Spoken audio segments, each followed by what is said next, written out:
Yo, yo, yo. Ladies and gentlemen, boys and girls, and children of all ages.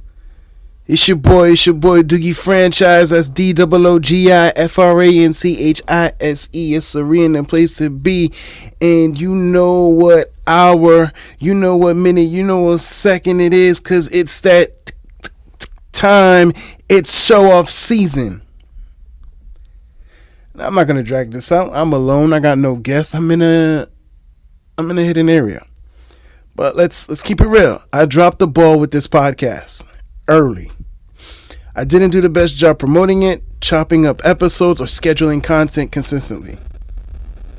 So that's on me. But here's the thing. I haven't been slacking creatively. I've actually been building around the podcast and around me.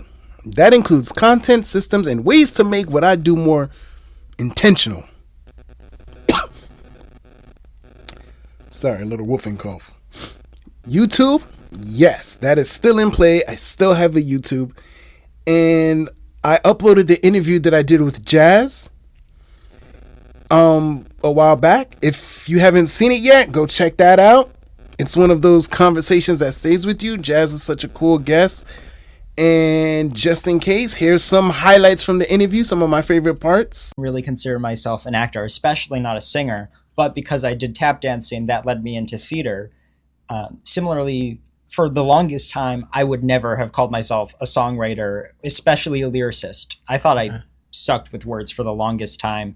But I did a lot of a cappella arranging in high school. I was in an all-guys a cappella group doing 4-part arrangements for especially like the last 2 years, because all 4 years of high school I was in that group, but the last 2 I did a lot of arranging for it, and so I got really familiar with how to look at the chords in a song, translate that to a cappella in a way that I enjoyed.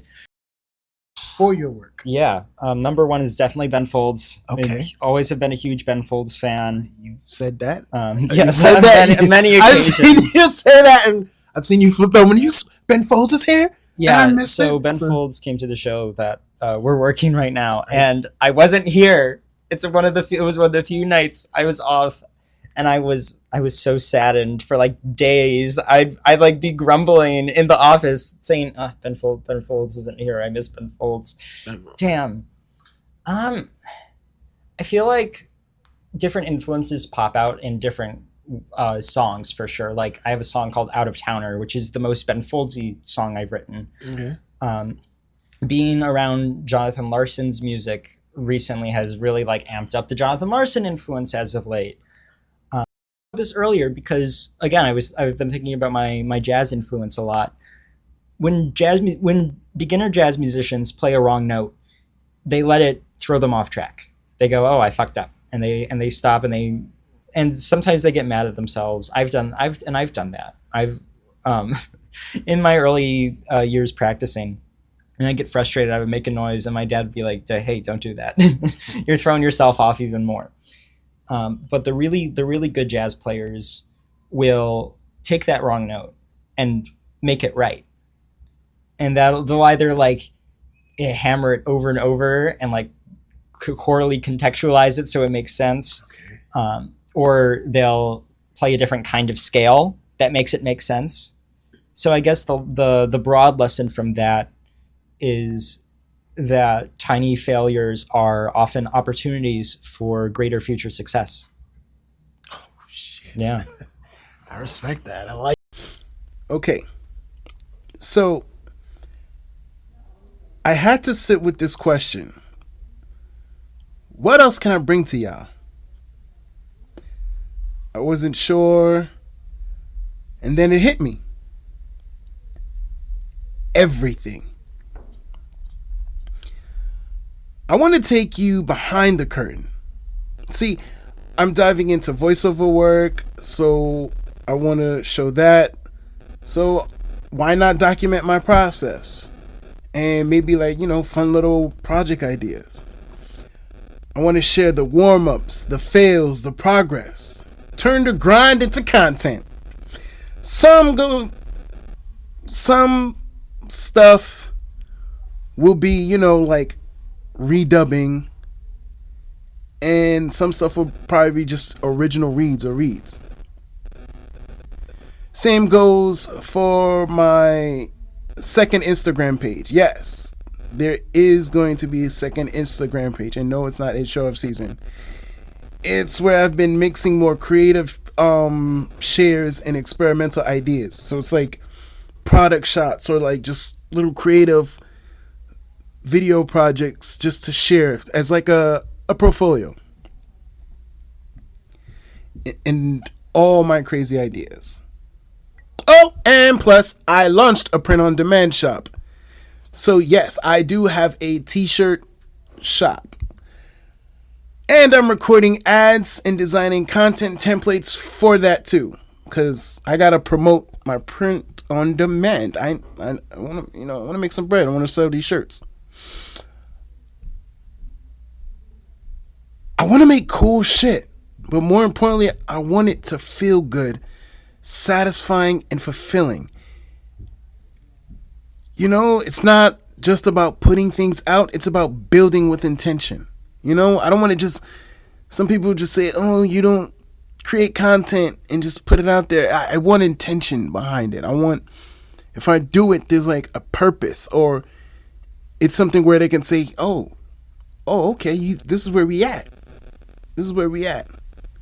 Speaking of that, here's another clip from my second episode, which is with the lovely Simone.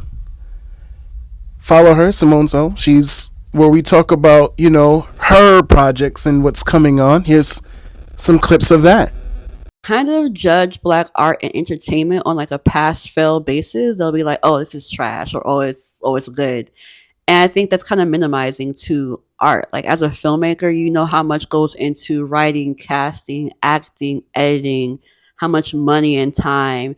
And for you to watch like a 2-hour movie and not like one scene and say the movie is whack, it's like, could you be more specific?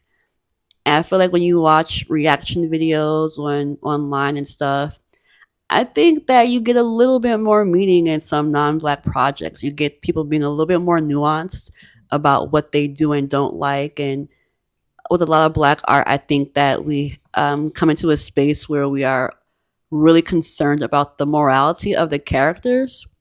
And I understand that in the sense that you want Black representation to be positive, but I also want Black representation to be realistic. Dead, in a sense, like, who's the real? There's the people who are action stars today or action stars like 5-10 years ago. They're not really making new action stars. But at the same time, they're not really making a lot of Hollywood stars either. That's its own topic. Most of the action stars are technically in a Marvel movie or something.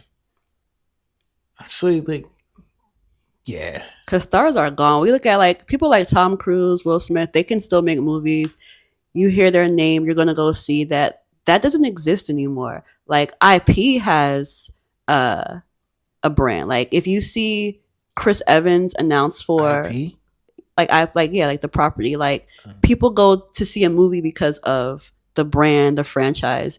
They're gonna go see Spider-Man. But if you say Tom Holland's in some other movie, they're gonna be like, let me see the trailer. What's this about? Is it good?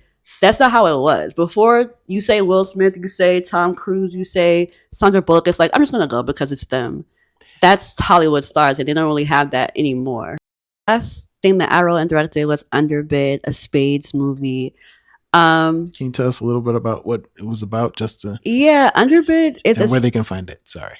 Underbid is on our YouTube channel, youtube.com/LenoxLetters, LENOXLETTERS. And it's a comedy about a young man who is kind of the black sheep of his family, just off the sense that he's not know how to play the game of spades well. And in some black families and some black circles, spades is a big deal, and it's not something that they want to teach you. Please go check that episode out. It's actually great. She talks about a lot of interesting things, especially like black creative nuances.